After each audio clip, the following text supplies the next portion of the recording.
Right.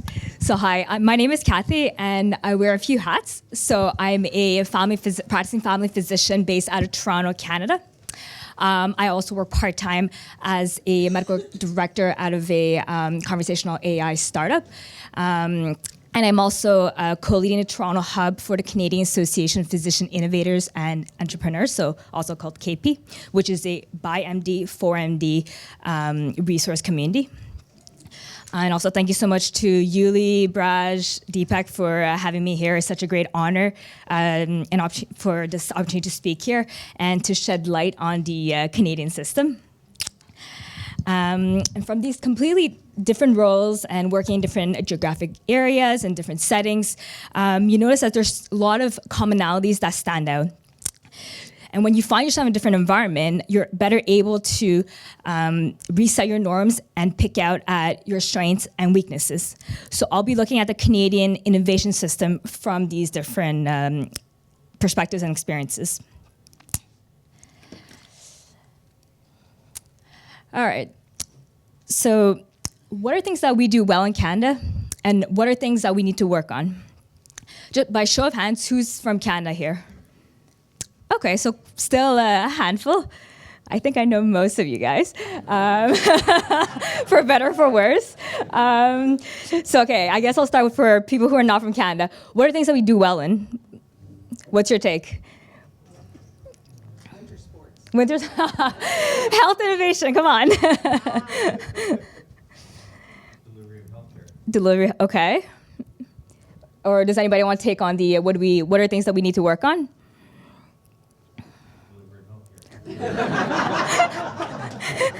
That's true. I like this area of a circle. Okay, let's hear from a Canadian. Yeah. Okay, agreed. But keep it to one-liners. Usually for health tech individuals who have worked both in the U.S. and the Canadian system, this is what they say: great research, horrible commercialization.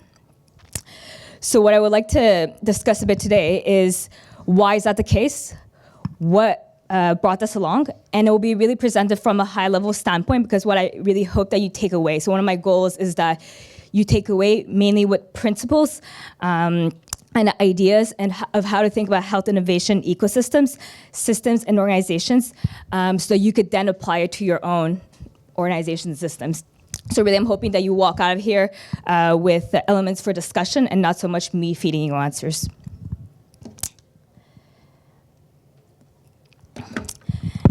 Ooh, sorry about that. And this stemmed a lot from my experience speaking with a lot of different physician colleagues who are interested in going and heading into the health entrepreneur space, but not knowing how to go about it because there's just so many entities and it's a whole new world. And then from a second standpoint, for another goal of mine, is working with investors in Silicon Valley. I often heard, oh, cool, you're from Canada. That's interesting. There's a growing health tech space, but I don't know much beyond that, which is kind of what's evidenced here as well. So what I'm hoping is that is to really highlight some of the undervalued elements in Canadian health innovation ecosystem for potential investors and advisors to tap into, so that the Canadian system is a bit more familiar and perhaps even grow some partnerships.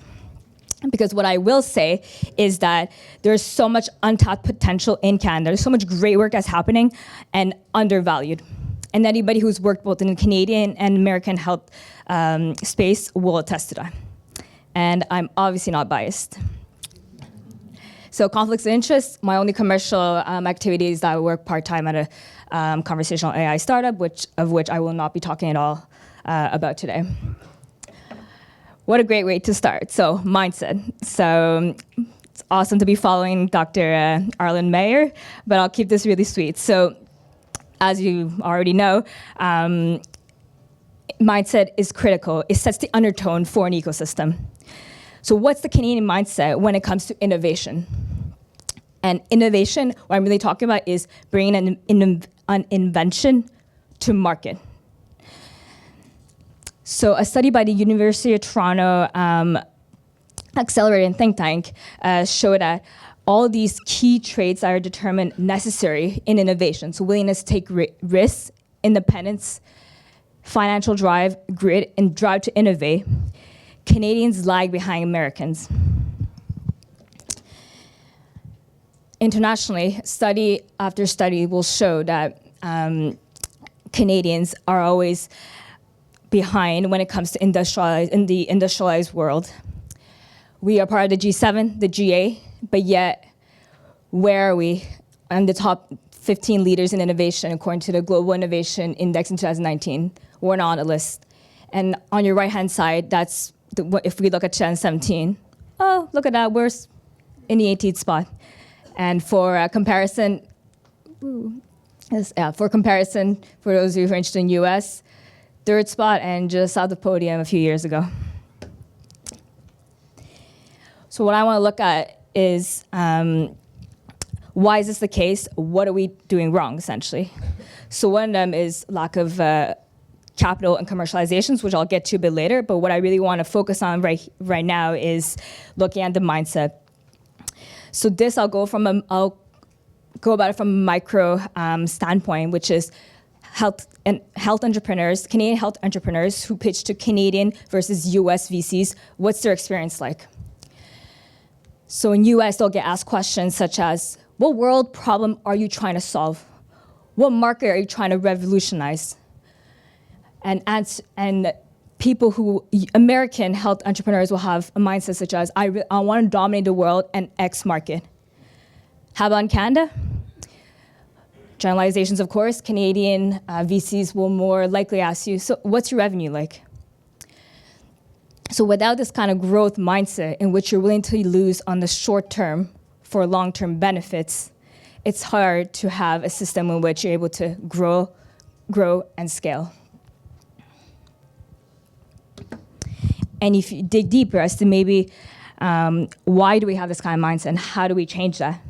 There's a saying that goes, success breeds success. So the Canadian health tech industry is obviously much more junior, in comparison to the one in Silicon Valley. In other words, we don't have as many generations of successful entrepreneurs with experience in, well, being a serial entrepreneur and then also experience in advising and investing. And then afterwards going on to mentoring nascent entrepreneurs. And in fact, many of them actually end up in Silicon Valley because, hey, when they were scaling for their first company, well, they relocated here, and, well, they just stayed. And something else I want to touch upon is the quality of incubator programs. So at this point, almost every Canadian academic university pretty much has some kind of incubator program. But what's the experience of a health entrepreneur going to that system? Oftentimes what they say, the one-liner being, there's a lack of valuable resources that make me join this program, and it makes the experience not really worthwhile. So why is that? So one of them is the lack of advisors.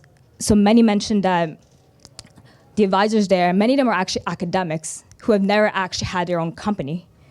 So how are they supposed to advise you on how to start, grow, and evolve in this company?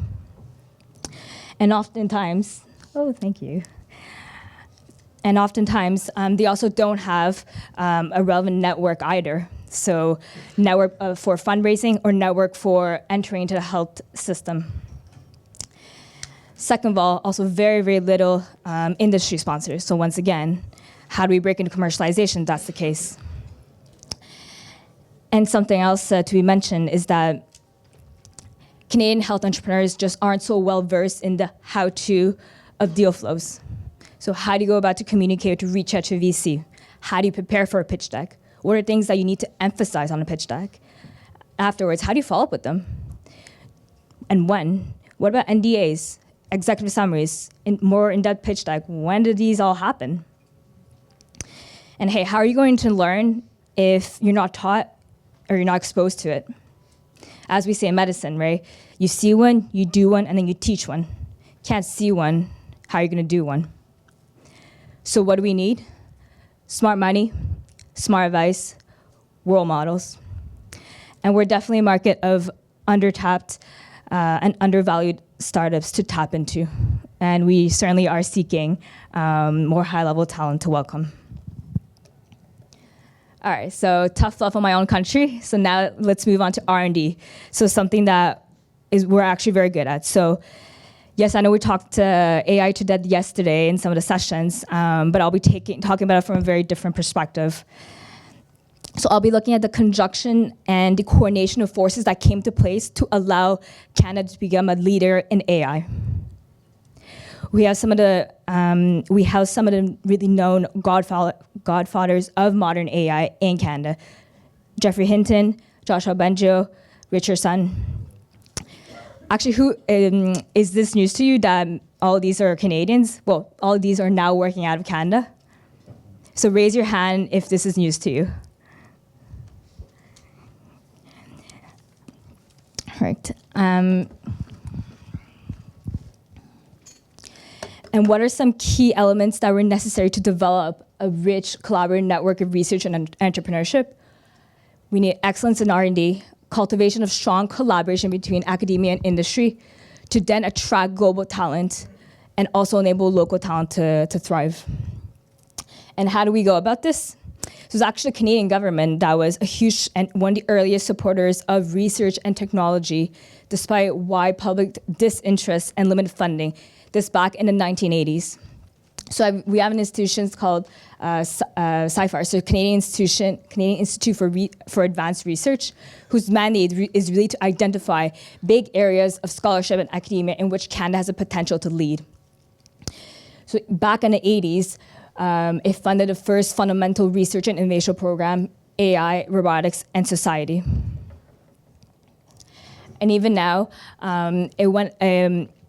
we have the world's first national AI strategy. The government in Canada invested $125 million for a pan-Canadian strategy. This allowed the investment of a lot of corporate entities. So Google, Samsung, all now have offices in Canada and have it's been encouraged because of these initiatives. And this is really, the whole point of this is really to show you the amount of AI startups that it's within a Canadian system at this point. So for the interest of time, I'll skip over a few of these, but what I do want to highlight is the 3 AI leaders that we mentioned. They're in 3 different Canadian cities, so Toronto, Montreal, and Edmonton. And because of their presence and their work, this has led to super clusters of innovation and a lot of nonprofit research institutions to be established. I don't know if you've heard the Vector Institute, which is one of them, based out of Toronto. Another one is the Alberta Machine Intelligence Institute. And just to highlight some of the work that was done by these. So Google's DeepMind, so once again, the classic AI winning in Go. Actually, a lot of R&D in DeepMind was actually done in Canada.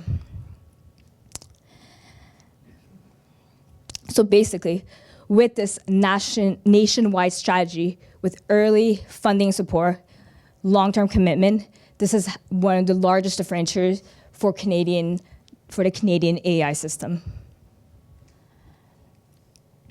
Just another little something that I want to add in is tax credits. Basically, the Canadian government offers a lot of tax credits to companies by matching some of their costs, be it in equipment, be it in talent, any kind of resources. So talent, this is another area in which I want to highlight because it's something that's mentioned a lot for people, once again, who have done work on both sides of the border, which is that Canada has an extremely, extremely educated and skilled workforce. The one-liner is actually the highest quality talent for the lowest cost. And not only are we talking about extremely skilled workforce, in addition to that, we're talking about implementing favorable measures to attract and also to nurture this kind of talent. And how so? So we have great immigration programs. So one of them is the startup visa program. Another one is the global skills strategy. Basically, you could obtain a visa, a work, or a visa permit within less than 2 weeks. And this has allowed the brain gain of about 12,000 additional individuals.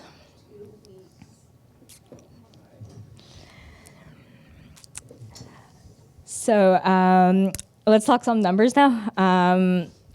All these numbers here are all based per capita. So what we're looking at right now is health technology investment capital per capita. So we're comparing, so we have here Canada, here US, and then we have province of Ontario, which houses Toronto and Ottawa, and we're comparing with the states of California and Massachusetts. So what do we see? So on a nationwide level, in the US, 5 times more capital is invested into startups. Oh, and by the way, we're also splitting between scaling and starting companies with a valuation of 10 million being the cutoff. So in the US, 5 times more capital is invested per capita. If we look at scaling companies, that number goes to 6. If we look on a per state/province level, there's 14 times more capital in California than there is in Ontario, 16 times for scaling companies. And what's even more impressive and crazy is 40 times more 43 times more in Massachusetts than in Ontario. So what does this entail? Less money, more competition, law will look elsewhere, because at the end of the day, it is a numbers game. And at the same time, just another word about the various VCs in Canada. In general, they're younger, they're less experienced, and also a lot more risk averse by consequence. And once again, this non-growth mindset, so Canadian startups don't necessarily have access to the smartest money. All right, so commercialization. So we've already talked about a few factors that contribute to this lack of commercialization. Let's start off with just some headlines to give you an idea. So the land of stranded pilots. Code Blue, the state of healthcare commercialization in Canada. And once again, great research, horrible commercialization. This is actually by a serial entrepreneur, a Canadian serial entrepreneur who's now based in the Valley. So why investors see Canada as a potential hotbed for health tech. So once again, various factors is a non-comprehensive list of the current state of health tech commercialization. Basically, no alignment of research dollars with commercialization objectives, and essentially extremely complex and flawed system, lots of duplication and overlapping, and duplications, gaps, and overlapping programs. Just to put that into numbers, we get about $7.3 billion of health tech invested into health tech research, but only revenue of $3.5 billion. What's wrong? The one-liner is there is no mandate that is for commercialization. So if there's no mandate on it, it's not a priority, then no matter the amount of research money gets pushed into the system, this will not happen because it's not a priority. For interest of time, I'll just go through that, but I'll show you a visual of what's happening in all this. Just quickly on integration to health systems, so I'll do this with a simplified example, which exemplifies many of the roadblocks in entering the Canadian health system. So you're an entrepreneur, you have an awesome, great digital health tech technology, and you're speaking to the tech, info, security admin of the hospital. So first of all, the mandate and goal of that individual is to ensure that there's no breach in the hospital system. So if that's the case, job well done. So now, so what's the incentive of adding a technology which could potentially breach this status quo? 2, who's familiar with the HIPAA BAA agreement? Okay, so basically it's a risk mitigation agreement between a vendor and a health system, but something that we just don't have in Canada. So essentially, if there's a leak of patient information, if there's no vendor, it's on the health system. But because we don't have this, even with the vendor, it just adds an additional risk. Additionally, the cap to trigger a lengthy due diligence process is very low. A contract of 100K Canadian will lead to a very lengthy due diligence process. And also, hospitals in Canada are actually nonprofit, so essentially owned by government, which means that they typically have tens of millions of dollars of debt, so similar to a government. So the idea of bankruptcy just really isn't there, which means by extension that the goal is not effectiveness, not value-based either. So my question is, can we apply the principles and what we do well, so in R&D, to what we can work on? So basically approaching innovation the way we approach R&D. Can we not have a long-term commitment to annual funding of health tech, having standardized procurement and scaling nationally, updating and standardizing national privacy laws, and having a mandate of commercializing, of growth, of scaling? So in conclusion, for my main goal. So we went through a lot today. I'm hoping that you now feel more comfortable identifying strengths and weaknesses in your own systems and organizations with some of these factors as a starting point. And I will officially end on this for goal number 2.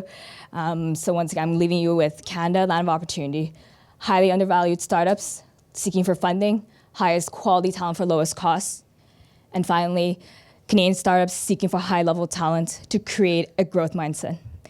If you're interested, my info's there, and I'll be around. Thank you so much.